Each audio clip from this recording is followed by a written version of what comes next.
Hi, Prof. Good morning to you. How are you doing today? Good morning, Bibby. I'm very well indeed. Thank you. How are you? I'm very well too. Thank you very much. I hope you had a good week. Yes.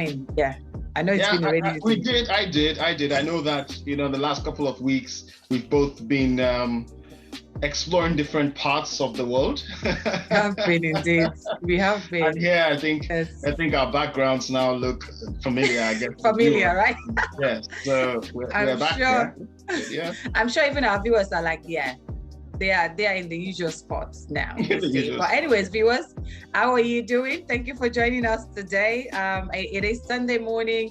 It's your favorite Sunday morning show, the SonRise. So guys, what are you waiting for? Let your friends and family know we're live so they can join in the conversation. So it's good to have you on the show. Prof, as you said, in the last couple of weeks, we've been doing whatnot. And then when we look at last week, we know, yes, the weather wasn't that great. It was all... Well, it was, what you mean was it rained? Well, that doesn't mean... Well, yeah, when it rains all day, like you literally wake up to rain and you go to bed with rain. It's like...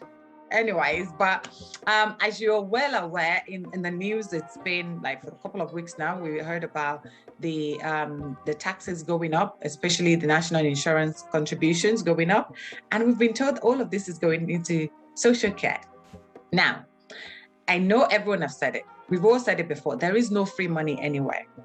And right now, it's about like, we're thinking, okay, does this mean all the money that have been given out, like on furlough, as grants to businesses, to households and all of that in the lockdown is what the government is trying to do you understand, from this increase that we expected to see. And I think the painful part for me is now hearing last week from the PM that there could be a significant increase in council taxes. And I'm like, what? And I mean, maybe because of the amount of the amount I pay currently on council tax, and if you're telling me that's going to increase, then you might as well just ask me to move out of my house, really. But again, all of this has been about, social care. We need to put more money into social care. The NHS needs money and all. So right now, I'm asking, who's responsible for social care? So if we start off with what is social care, right? And then we'd start to look at who is responsible. So I'd like to know your views on this, please. Well, thank you, Bibby. And I'd like to welcome people to a special edition of SonRise called Bibby's Rant. I'm not having a rant. I'm having a rant. Yeah, I can accept that. Yeah. I can accept that. Because, well, anyway. Back to the question. It's okay. It's okay. We all it's a good way to let off steam. And I'm sure there are people who are thinking the same as you are. And you know what? Very much justified. I think that what your question is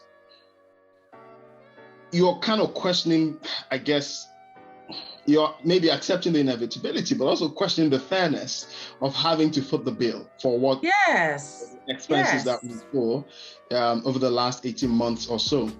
And I like to say this, that a wise woman once said that there is no magical money tree anywhere. This was the former prime minister. And then detractors would argue and say, yes, she said that. And then suddenly she managed to magically find £1 billion in order to secure her political future. So having said that, the point is that I think we all recognize, even from a household perspective, a personal perspective, that when there is an unforeseen, unanticipated expenditure from somewhere, we recognize that expense has to be covered somehow. I think it's only somebody who is naive or just doesn't understand how money works that thinks that, well, this money was spent somewhere and everything is going to continue as it was. Something has to change. And I think from a household perspective, we don't question that. We may say, oh, we would rather that the expense didn't happen, but it's happened and we accept it. I think the question usually is, what is it that needs to change, right? Yeah. What is it when we accept that, right? We need to either move money from somewhere else, divert the funds from somewhere else in order to meet this particular need, or push something else further out in order to do this one that needs to be done now. Or sometimes even go and borrow the money. right? But even borrowing the money is still pushing out the inevitable. The money still needs to be paid back. So in fact, that's not a real option. You still need to pay that money back. You're just pushing it out to the future, right? So we don't argue with that. What we do argue with and sometimes debate is where the priorities lie, right? And so you have on the one hand, for the sake of argument, buying that Xbox that you'd wanted, or upgrading your wardrobe or whatever, and then, you know, the food for the family or something else.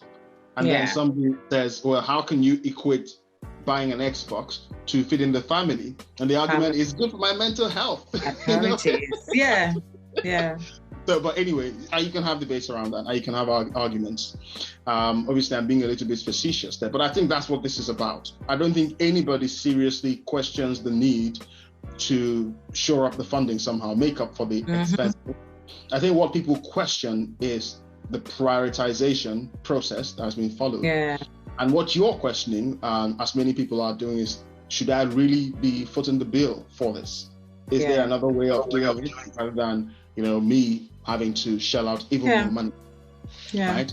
And that's what, so I mean, councils are saying the same thing, which is essentially why you have the reason for the council tax rise. But focusing on the conversation for today and the focus of your question today, and really you're asking about social care, right? And the question of social care, there are two parts to it. You said the first part of it was what social care is. And that would help us to understand who's responsible for it. And then ultimately, right, should I be paying more for it, right? I don't think that you're arguing that social care needs to be funded. The question is where should the funding come from, right? Should fund it. Exactly. And I think when we say social care, without trying to, you know, have a detailed and very technical definition, I think the simplest way of looking at it is the words. Look at the words that we're using. We said social care.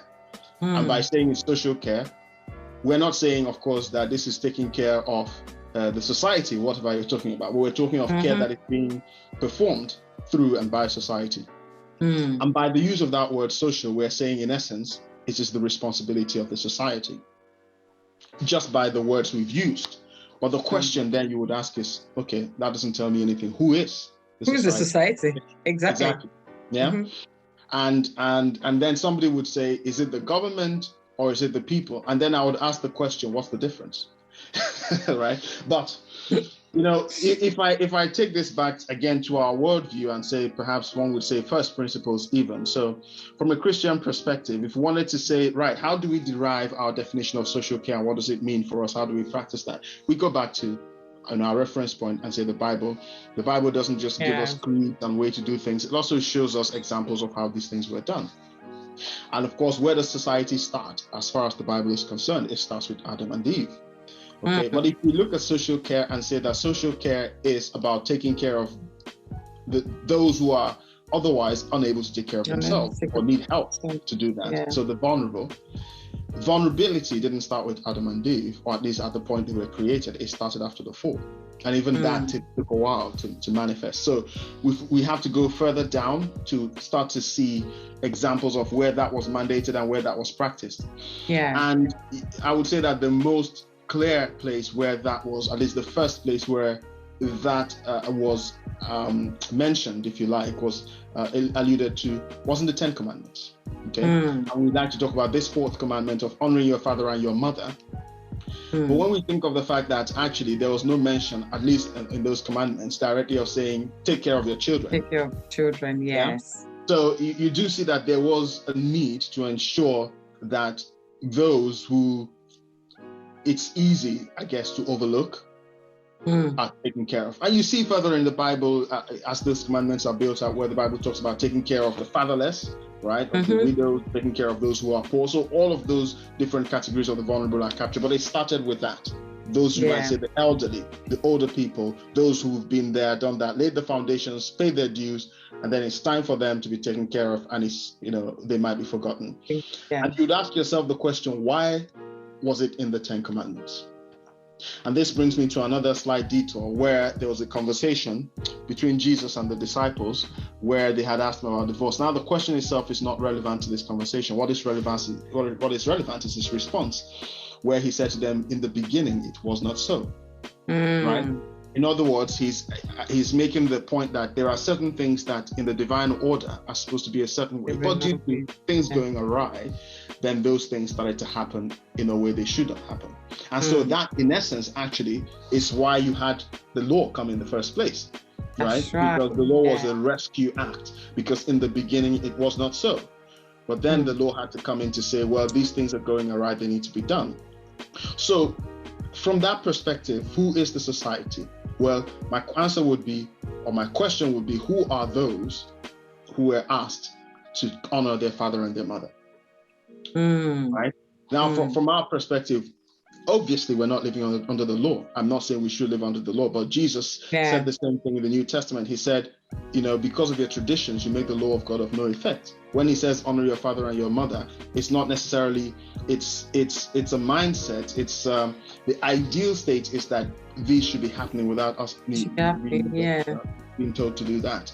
So we then have a situation where the ideal situation is that everybody, or the ideal setup is that everybody in the society is being taken care of, whether they are elderly, whether they are the younger, and so forth.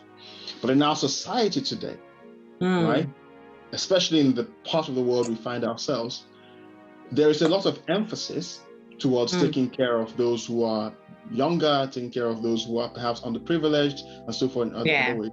But when it comes to those who are older, it seems that sometimes they slip through the cracks, right? And when this conversation comes up, we have this idea around culture, right? We have culture, and we have, if you like, government, and we have practice, all of that stuff. And somebody would say, well, why do we have to be having the government mandate and, in other words, implement social care? Why does that be the case? Isn't that what other cultures are doing? You're right. You might point to some cultures in developing nations, or well, I shouldn't say developing nations, in West Africa and and Asia, and in fact, a lot of the world, even in North America, North and South America, where it's the family that takes care of. You don't have this situation of somebody who is older, then kind of thinking about, well, when I get into my twilight years, so to speak, what happens to me, right? How do I get taken care of? The communities they're just part of their communities, right? And I'm sure we can testify to that.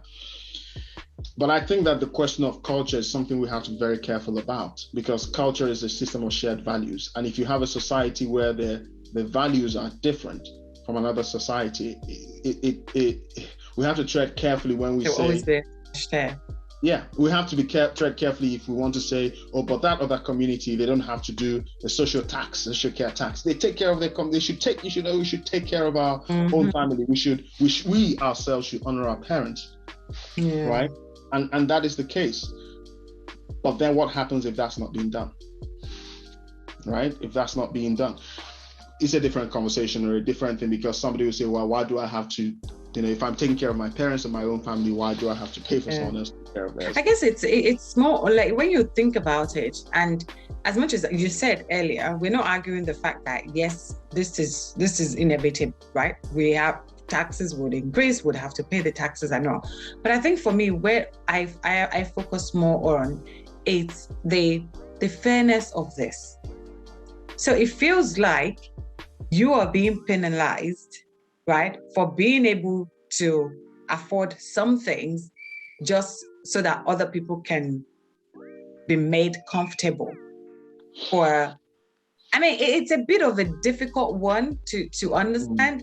When you look at the increase table that they showed, I saw it and I was like, oh, wow. At this rate, is it not better not to just have a job and just go and, because some people will think like that. I actually, do you know what? If I digress a little, I have been in a job before where one of my team members actually said to me, oh, Bola, do you know what? I'm resigning. And I was like, why? This was a lady who had she had a son then. She said, you know what?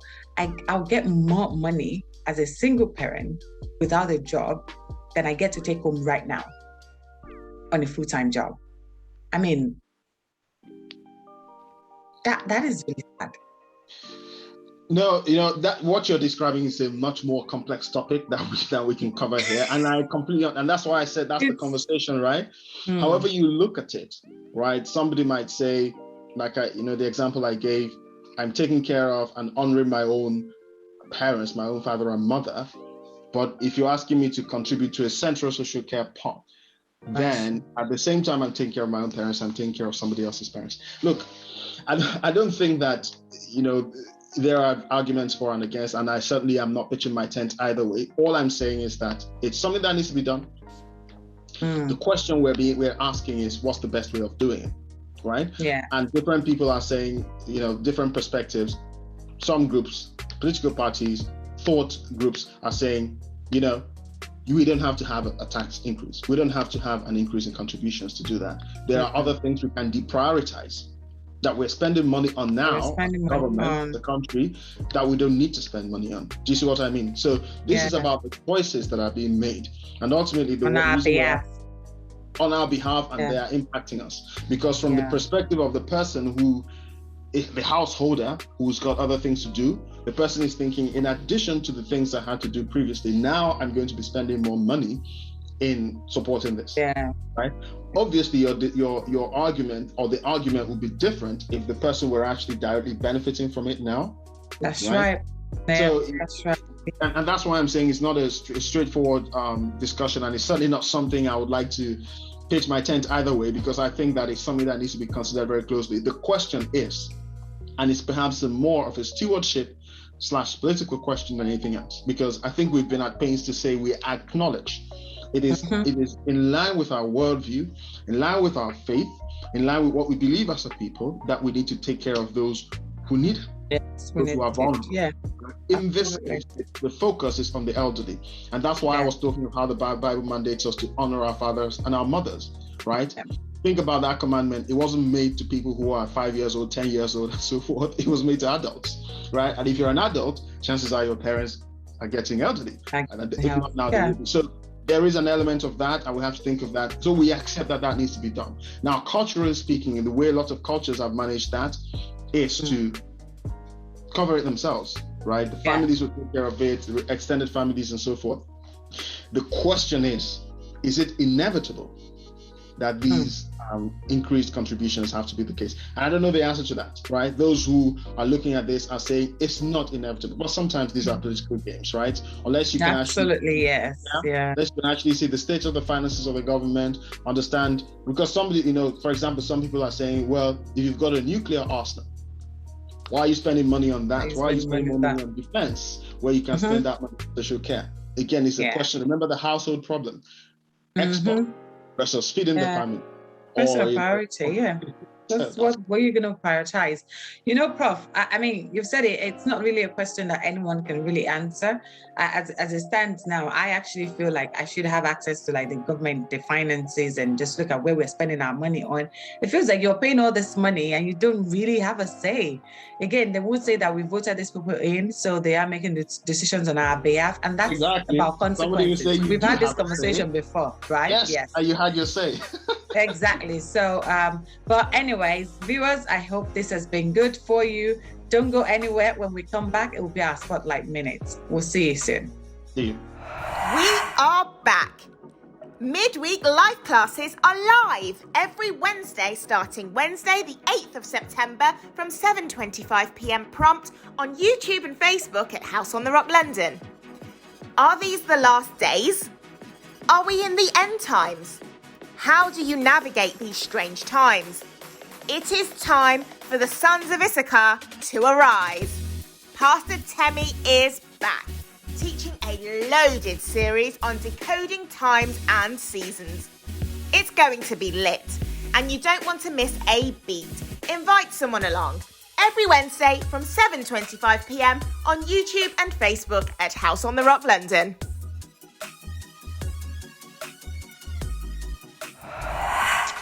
Hey Dara, good morning. How are you doing? Hi Bibby, hi Zuby, good morning. And welcome. How are you? Welcome to SonRise. So good to have you. Great to be here. Thank you very much for having me. Yeah, it looks like Bibby didn't get the memo, Dara. That's why we're both wearing the same color. Never mind. Well, sometimes the memo Bibby, doesn't get delivered. I'm just adding color to your lives right now. You are actually. I have to say, it does make a difference. But Dara is just added color as well. She's gonna bleed. Well, yes. Well, yeah. And I've got color on my wall behind me. There you go. So we've all got color. But I think that people watching can see that there is some level of familiarity between us and Dara. But I suspect that many of them might be wondering, this face might look a little bit familiar, but I'm confused. Dara, can you help our viewers? Just tell us one thing about yourself that viewers may not know that might clear the confusion. Of course.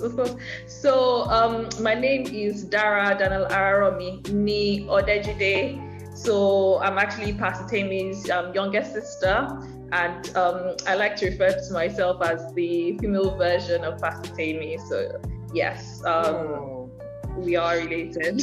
The female version of Pastor Temi. Okay, I think Pastor Temi's first daughter might have something to say about that. But we should get both of them together on the show at the same time, and get the viewers to judge. To vote, right? Yeah, maybe that. And ask them some questions and see who wins. Yeah, okay. Oh wow, that's interesting. Welcome to you again, Dara. Thank you for joining us. So you have joined us for our Spotlight Minutes, and so we just get right into it. So this morning you have two options. First option is all about you. This is where we ask you questions about yourself and you answer, and we take note of how many you were able to answer under 30 seconds. And then the second option is tell me something. This is where I'll give you a word, and then you use that word as many times as possible. And so all of this will have to happen under 30 seconds. So now, what will be your option, Dara? I'll go with the first option. So about me. All about you. Oh, fantastic. Okay, so with that then, so Prof will read out all the questions to you and then you would answer. Can I just say, if you're not sure of a question, as opposed to trying to wonder what the answer is, I'd say just say pass. So Prof can read another question to you because time is of essence. So are you ready to go? Ready. Prof, are you ready to go? Yes, good to go. All right, so Dara, your time starts now. What's your favorite app? IG, Instagram. What was your first job? Waitressing. What's your favorite line from a song? Pass. Who's the greatest band of all time? Pass. Which fictional movie character would you want to marry? Denzel Washington. What's the greatest TV show of all time? Game of Thrones. Which skill do you wish you could master? Timer! What was that? I think that was 5 again. That was 4. That was 4. Right, I asked the 5th question. Yeah. Wow. But you know what? I have to say, the fact that you were able to pass on some questions, that was good because you could have just been there wasting your time on it. So yeah. Exactly. Well done. Yeah. You used the pass too very, very well. Yes. I have to say though, it seems like you got thrown from the very first question. The favorite app is like I'm like exactly. What? That's all good.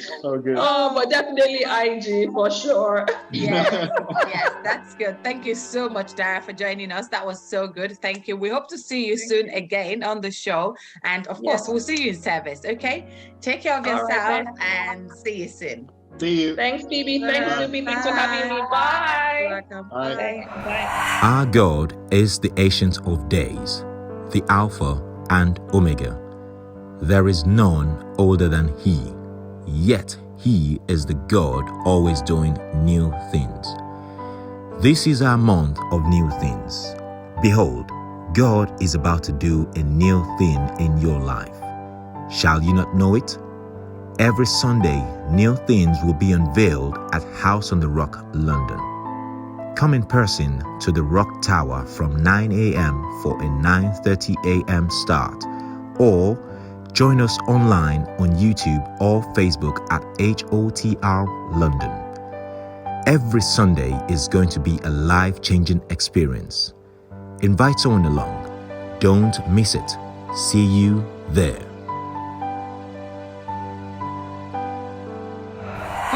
Wow, well done, Dara. I mean, that was good, and you had 4.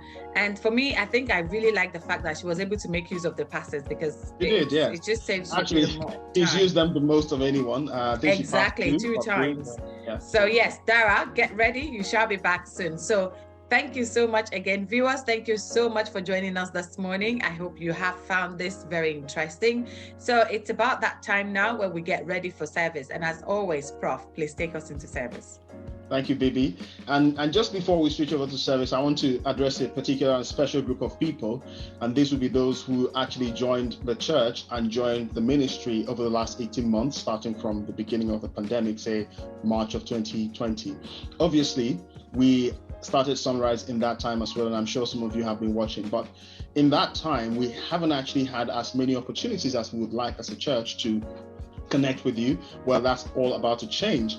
You should already know this, but if you didn't, today, the 19th of September, in the evening after the service, is when Pastor Temi is going to be hanging out with all of you. So I would like to ask everyone, please join. If you haven't already signed up, please go to the website and sign up. This is for those whose first time it is, or who just joined the church recently. So even if you're just seeing this today and you're just joining us today, feel free to join. And of course, any other people who maybe have forgotten what it feels like to hang out with Pastor Temi, I'm sure you'll be welcome to join us. Having said that, I'm talking about a hangout that will happen virtually, but you have an opportunity to hang out with Pastor Temi, even if it's not one-on-one, certainly to hear from him today, and if you're at church, to also see him in person. And I'm talking about the service, which is coming up right after this. Don't go anywhere. We're looking forward to it. Hill City will be there, Pastor Temi will be there, and of course, every other person, including yourself, will be there. Don't go away. Join us there. God bless you. See you soon. Bye. Bye-bye.